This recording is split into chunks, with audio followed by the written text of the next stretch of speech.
Good morning and welcome to the DFS Army YouTube channel. I am Razzle11 and you can find me on X at Razzle11Grinds.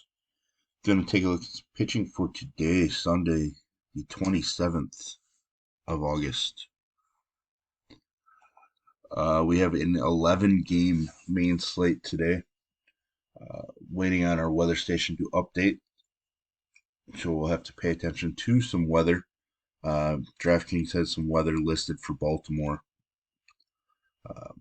but I rarely take what they have listed for truth, I guess. So it'll be interesting to see. So for now, we'll just look as though every game will play and then update or make changes as we go along today. At the top, we get Justin Verlander traveling back to Detroit. A pretty nice spot against the Tigers. I know the Tigers' offensive has been decent of late. The middle of their lineup has definitely woken up, but it is still Justin Verlander. It is Verlander returning to Detroit,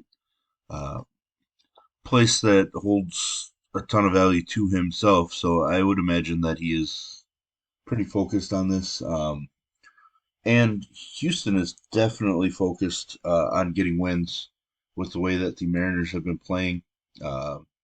Plus, the Rangers, I think, are still technically ahead of them, but we're coming down to the nitty gritty for them. So, pretty important spot for Verlander to get a win for Houston. They need to win games where they're favored to. They're minus 170 favorite in this one. Nola, a minus 220 home favorite. Has been at his best at home. K rate is up. Walk rate is down. Home run rate is down as well. I say that, but he's allowed a bunch of home runs of late, so that's not great. Strikeouts aren't super strong, so there's a worry there. I think Nola is perfectly fine. I think the Phillies offense backs him plenty against Rom and the Cardinals, but I don't know that I want to go super heavy on him. I will know more, obviously, as I dig in deeper and get an idea of what my pitcher pool is. But there's pretty much no doubt he's going to make my pool.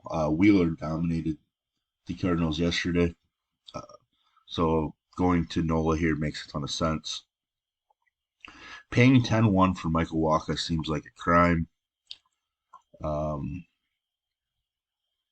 He is a minus 125 favorite. Game total of 9, however. He's been really good, so I understand the price increasing. We paid 7Ks and low 8Ks for Waka for much of the season. All of a sudden, his 2 starts since returning from the IL, he's been close to 10K. He's been great in those 2 starts. He struggled mightily with the Brewers earlier this year. It hasn't been as strong on the road. So I don't know what that is.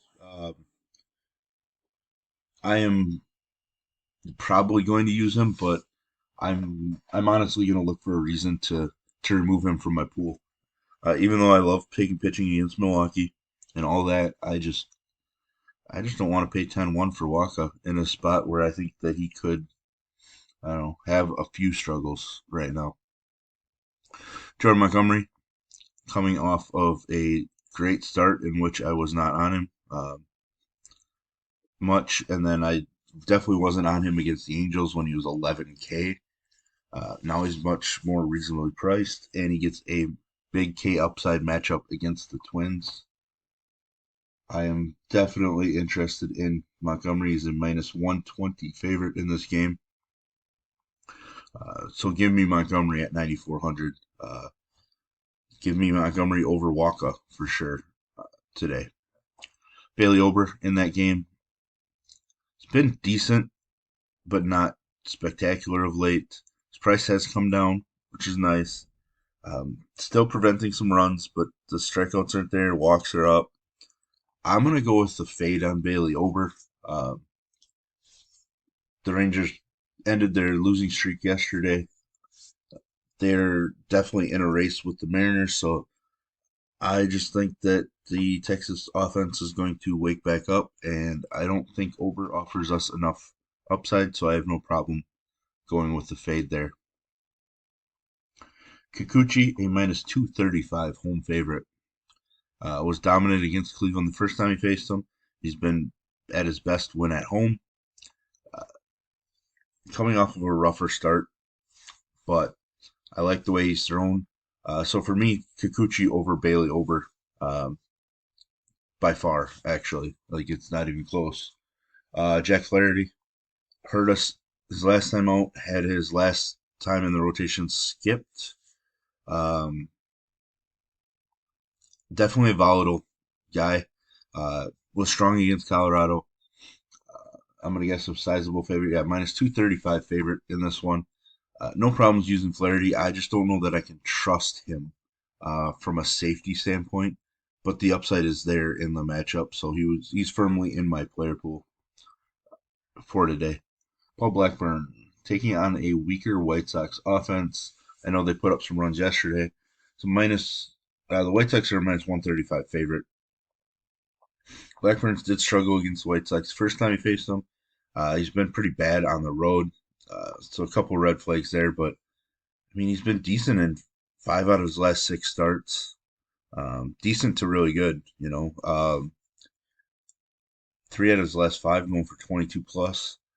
I think he's a viable option. I just don't know how heavy I'll go, just because I think Flaherty offers more upside in the matchup, and then like Kikuchi is just in a better spot for me uh, overall. But Faedo, no interest against Houston. Rodon, I'm still not going with Rodon. Uh, I need to see some things. Struggled against Tampa Bay the last time he faced them. His Ks, I mean, he's maxed out at 6 strikeouts so far. Uh, I need more K upside out of him. So I'll have to pass on Rodon until I see it. Mike Clevenger against Oakland, you mentioned, is a minus 135 favorite. I am interested, but I'm not jamming him in.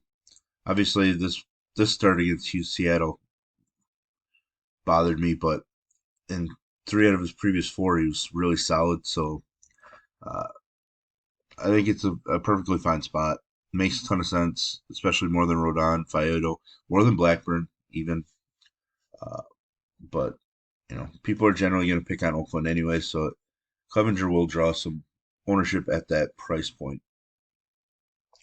Tanner Houck not going to go there against the Dodgers. Um, no problem passing on that. Hoying as a long man, uh, he's had some impressive appearances, but it's just we don't really know what to expect out of it, so I'll just gladly pass and not play the what if game on a 11 game slate. Hauser, somewhat interesting. Coming off a pretty strong start at Texas. Uh, he's been really good in 2 out of his last 4. Was solid against the Dodgers, actually, too. Um, so I do have some intrigue there, but I might not get there just because I think we can use, if we want to go down, Zach Little is interesting. So I just might not go there. I mentioned Assad yesterday, and then he got pushed back to today. I don't know that he just has upside as a starting pitcher. Uh, Really good short spurts out of the bullpen at times, but like his K rate just hasn't extended when he's gone deeper in games. So I think he's kind of limited. So I'd prefer to not go with him. I'm gonna guess he's a favorite in this game, a minus 120 favorite. Bailey Falter coming off of back-to-back really strong performances. This is a guy that I liked with the Phillies. So it was interesting to see him get dealt at the deadline. I have, I do actually have some interest in him. I think he just has more upside if things go his way than Assad does. Obviously, coming off of a 28.5 fantasy point performance, if he goes out there and drops that today, uh, good chance he's in the winning GPP lineup. So I do have some interest, kind of more like a last man into my pool. but like a 10 to 15% play most likely. Gavin Stone is going to serve as the bulk guy.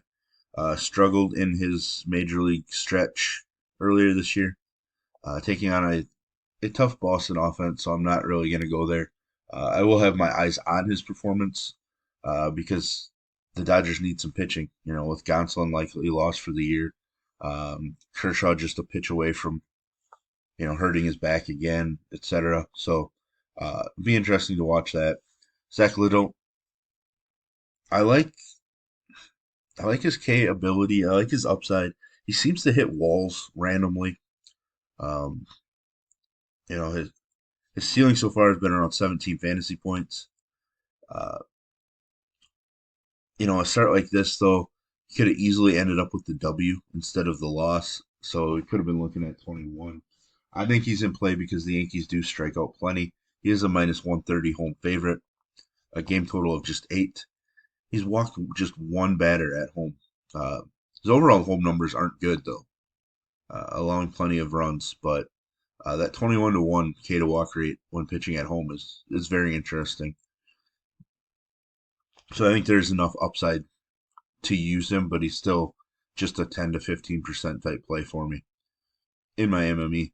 Trevor Williams against Miami made 2 starts against them, has struggled. I'm probably not going to go there. He's coming off of an excellent start against the Phillies. The Marlins are a minus 190 favorite in this game, so probably not going with Trevor Williams, but he's somebody at least considered initially. Um, Not really going to go with Syndergaard. No tie block. Can't really go back to Drew Rom, I don't think, after he destroyed us in his debut.